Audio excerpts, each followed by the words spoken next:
So here's another huge mistake that I've made in the past that hopefully you can avoid. Oh, I think the Marines are flying over. So I'm probably gonna have some aircraft in a second, which doesn't bother me because that's the sound of freedom. When they're not flying over, that's when I start to get nervous. So here's the dealio. When you are hiring people for your team, here's the worst thing you can do. Hire someone like yourself. Because as an entrepreneur, you're an idea person, right? You're a visionary. You're the person that comes up with the big 50,000 foot view of where your company is going to be going and how to get there. Okay, so when you're building a team, here's what I would advise you to do.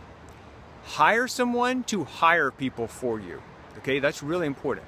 Hire someone to hire people for you. All right?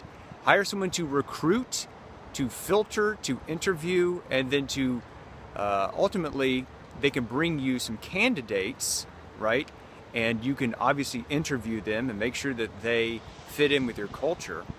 But you don't want to just go out and hire someone like you. That'd be like the worst thing you can do, man. You want to hire someone that is like an operations person, that is super organized, or that is super artistic, or a designer, whoever the person is that you need next on your team.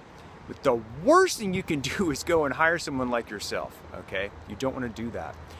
The other thing is when you're hiring, you want to have your team members interview them. So take your top 3 people, okay? And if you only have one employee, for example, make sure that before you make the final decision that employee gets a say, because they're going to be working with them. And you want that team member to fit in with your culture, okay?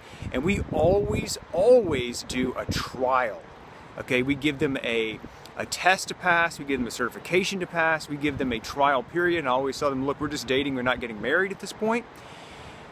And we always have an out clause. It says, look, we want you to come and work on this project, we want you to just do some simple tasks for us. Actually, we don't make them simple, we make them extremely difficult. We try to put them through like hell week so to see if they're gonna break and see if they're gonna freak out, because we move fast and we need people that are smart and talented and can adapt. But you definitely want to give them a trial period. You want to give them the ability to work with your other team members, and then go to your team members and say, what do you think about this person? Do they fit into our culture? Do you think that they would be a good person to add to the team? But don't just run out there and hire somebody because you like them, right? That'll usually mean that you're hiring yourself. Big mistake. Been there, done that, got the t-shirt. You definitely want to avoid that. So my advice is to hire someone to hire for you. Make sure they can do the recruiting, make sure that they do the filtering, and then they bring you, let's say, 3 top candidates. Sometimes you can hire all 3 of those people simultaneously during a trial period. And you can say, okay, for 30 days, there's only one position, there's 3 of you.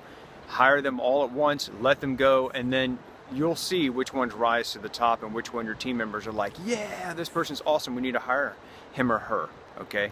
So hopefully that can help you in building your team.